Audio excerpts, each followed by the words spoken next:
Halo guys, selamat datang di channel Martua. Iya, jangan lupa sebelum menonton video ini tekan tombol subscribe, karena subscribe itu gratis guys, tidak dibayar. Dan jangan lupa juga tekan ikon loncengnya supaya tidak ketinggalan dengan video-video selanjutnya.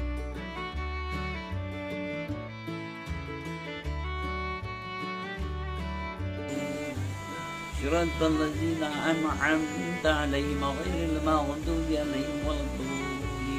Artinya, tunjukilah aku ke jalan yang diridhai. Jalan yang diridhai oleh Engkau ya Allah. Tunjukilah aku ke jalan yang lurus setiap hari. Saudara kekasih dalam Kristus, saya perkenalkan, nama saya Aliuddin bin Zainul Abidin. Asal saya dari Aceh, Nangro, Aceh Darussalam. Tepatnya di Kabupaten Pidi. Sebelumnya saya akan saksikan di sini. Saya akan menceritakan bagaimana saya bisa percaya dengan Tuhan Yesus yang sungguh sangat luar biasa itu. Awal mulanya saya berjumpa dengan seseorang namanya Hatman Budiarjo. Kami kenalan, kami berbincang-bincang. Tiba-tiba saya ketahui dia orang Kristen. Mulailah tidak terima hati, pikiran dan perasaan saya. Kenapa? Karena orang ini orang Kristen. Sudah saya tidak suka dengan orang ini. Orang ini menceritakan tentang Yesus. Coba bayangkan saudara kekasih dalam Kristus, kayak apa sikap hati saya waktu itu. Kenapa? Karena nama Yesus itu nama yang memuakkan dalam hidup saya. Nama Yesus itu nama yang menjijikkan dalam hidup saya. Nama Yesus itu nama yang najis dalam hidup saya. Bayangkan nama itu yang diceritakan kepada saya. Coba bayangkan kayak apa sikap hati saya dengan teman ini. Tetapi karena teman ini, sahabat ini sangat baik, sangat bagus, saya tenangkan diri saya. Saya coba, saya diam. Dia cerita tentang Yesus itu. Lalu saya bertanya dengan teman ini. Apa pertanyaan saya? Saya katakan, Mas, kenapa orang Kristen banyak Tuhannya? Dan kenapa orang Kristen itu menyembah patung? Itu pertanyaan saya. Banyak Tuhannya dan menyembah patung juga. Lalu saya katakan demikian. Teman ini menjawab dengan penuh kasih. Apa jawaban teman ini? Bapa mengutus anaknya. Dia ingin meyakinkan kepada saya siapa Yesus itu. Dia katakan Bapa itu mengutus anaknya. Logika saya, pikiran saya, masa Bapa mengutus anaknya berarti ada mamaknya. Bapa mengutus anaknya. Bapa itu Tuhan Allah sendiri. Mengutus anaknya Yesus itu Tuhan sendiri. Lewat perantara Roh Kudus. Roh Kudus itulah Tuhan dan Allah sendiri. Dia terangkan sedemikian rupa. Saya tidak mengerti. Kita manusia yang berdosa, condong jatuh dalam dosa. Dulu Tuhan itu menurunkan nabi, Tuhan menurunkan rasul. Dia cemooh. Manusia waktu itu mencemooh, menghina, mencaci, memaki, bahkan membunuh. Lihat, diturunkan nabi dan rasul tidak bisa. Akhirnya dia berikan anaknya yang tunggal, Yesus itu. Lewat perawan suci Maryam itu.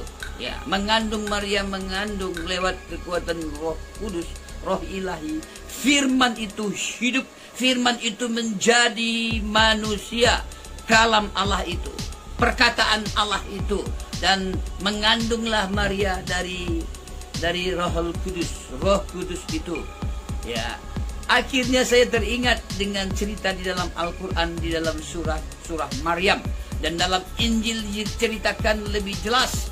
Isa Al-Masih, Yesus itu datang ke dunia ini untuk menebus manusia. Dia terangkan, dia ceritakan tentang Yesus. Saya tidak mengerti. Dia bikin ilustrasi seekor semut. Jikalau dia akan masuk ke jurang api, kalau kita bendung sebelah kanan, dia akan lari sebelah kiri. Ini seekor semut. Dia ilustrasikan seperti itu. Kalau kita tutup di belakang, dia akan jalan ke muka. Kita tutup di muka, dia akan jalan ke belakang. Kalau kita ambil semut ini, kita cubit dia, kita ambil seekor semut ini, akan mati. Tetapi kalau kita menjadi semut, kita katakan kepada semut ini, hai kawan, jangan ke sana. Dia jelaskan seperti itu, tetapi masih juga saya tidak mengerti, saudara kekasih dalam Kristus.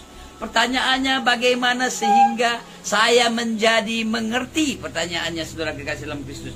Dia ceritakan, aku orang Jogja, orang Jawa. Kalau kau mau pergi ke Jogja, tentunya kau pilih saya. Kau tidak pilih teman yang lain. Teman saya kebetulan ada Benny Tobing, ada Herbert Mangunsong, ada Datra, ada teman-teman yang lain. Tidak mungkin kau pergi dengan dia.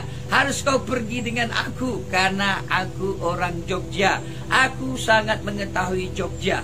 Apalagi kalau aku mau pergi ke Aceh, tentunya aku pilih kau ini, karena kau ini orang Aceh. Jadi kau yang tahu tentang Aceh. Kau bisa menunjukkan tentang Aceh terhadap diriku. Demikian Tuhan. Hanya orang dari surga itu datang ke dunia ini untuk membawa orang ke surga itu, saudara kekasih dalam Kristus. Masih juga saya tidak mengerti. Semakin hari, banyak waktu, mengikuti minggu, mengikuti bulan, saya perhatikan teman ini sangat baik. Ada tetangga, ada ibu-ibu, dia sangat ramah, dia sangat baik. Barulah saya ketahui, orang ini orang baik. Orang ini orang benar. Saya suka orang ini. Saya senang orang ini karena tingkah laku dan perbuatan. Apa yang dikatakannya, apa yang dikatakannya dan apa yang diperbuatnya sama. Orang ini benar-benar baik. Saya berpikir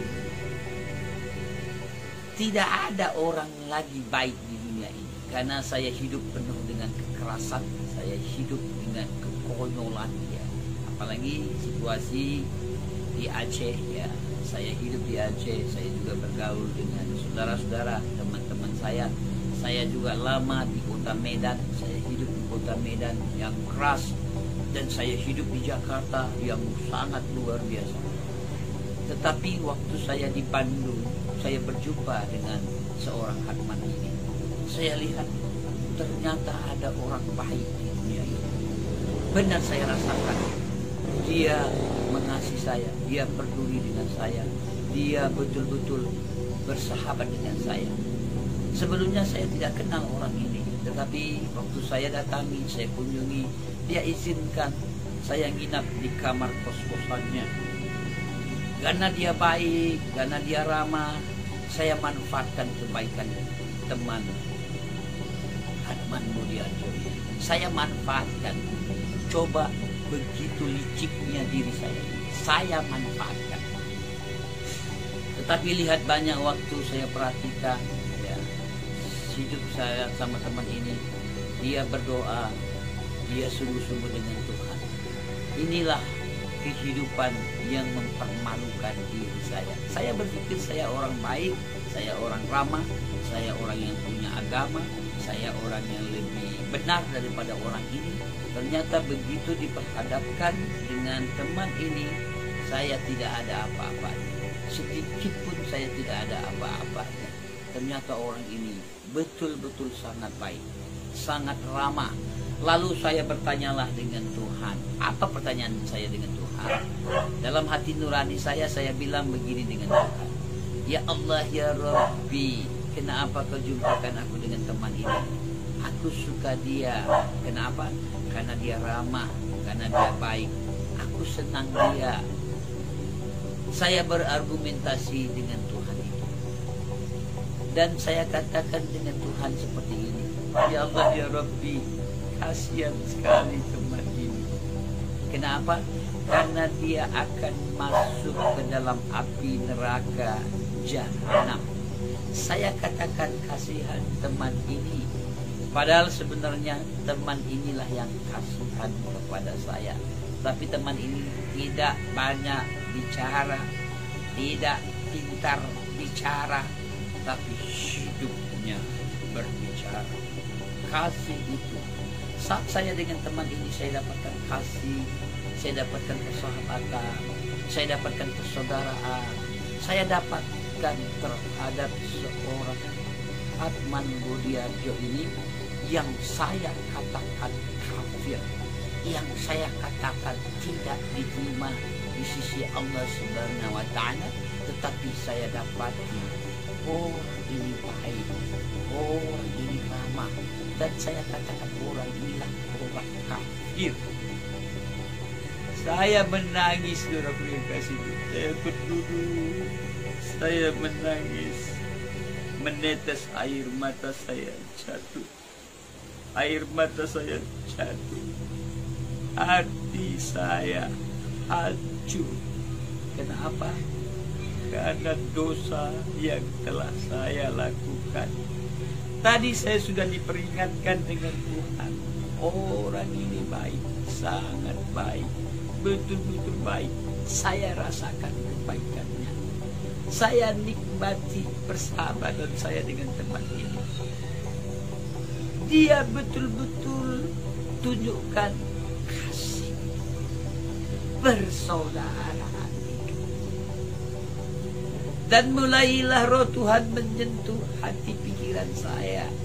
Dia ingatkan dosa saya yang sudah lama, di belakang dosa saya yang sudah lama, yang saya sudah lupa. Dan dosa yang sedang saya jalani, Tuhan nampakkan, Tuhan tunjukkan. Seperti bercermin saya dapat melihat diri saya ini penuh dengan dosa dan condong jatuh dalam dosa. Tidak bisa ditebus dengan korban binatang apapun atau korban apapun. Tidak bisa ditebus dengan potong kerbau, potong sapi, potong kambing, potong domba. Mulailah Tuhan mengingatkan kepada saya tentang cerita teman ini, bagaimana Yesus mati di kayu salib, darahnya tercurah. Dia mati di kayu salib, dia menjadi kutuk. Sebenarnya kita yang terkutuk. Dia tebus. Dia contohkan teladan hidup sebelumnya. Dari kanak-kanak, dari remaja, dia bisa berargumentasi dengan ahli kitab, ahli Taurat. Sangat luar biasa Yesus. Dan dia contohkan teladan hidup. Dan dia melakukan banyak mujizat-mujizat, kuasa ilahi, perbuatan ilahi, karakter ilahi, hidup ilahi. Dia contohkan ke banyak orang. Orang-orang melihat, orang-orang memperhatikan apa yang dilakukannya. Mujizat kuasa, orang sakit disembuhkan, orang lumpuh berjalan, orang kusta juga disembuhkan, orang buta melihat, orang mati dibangkitkan hidup kembali. Teringat saya cerita tentang Isa Al-Masih di dalam Al-Quran surah Maryam. Saya dengar dari guru-guru saya. Saya dengar tentang doktrin bagaimana Isa Al-Masih juga dari buayan. Dari kecil dia sudah bisa berbicara. Begitu hebat, luar biasa, dan dia juga punya kuasa. Barulah saya terdiam. Saya menangis. Hancur hati saya. Saya betul-betul menangis. Dan saat itulah Roh Kudus menyentuh pikiran, hati, dan perasaan saya. Dan terus saya menangis. Karena saya menangis, saya tutup mulut saya. Dan saya ingin menjerit tiba-tiba. Saya dipenuhkan oleh Roh Tuhan. Roh Kudus hadir dalam hidup saya. Roh Kudus itulah yang memberi pengertian kepada saya. Siapa Bapa, siapa Yesus, dan siapa Roh Kudus itu. Untuk apa Yesus mati di kayu salib. Tidak kurang kerjaan Yesus mati di kayu salib untuk menebus dosa saya, dosa manusia semua, siapapun di dunia ini.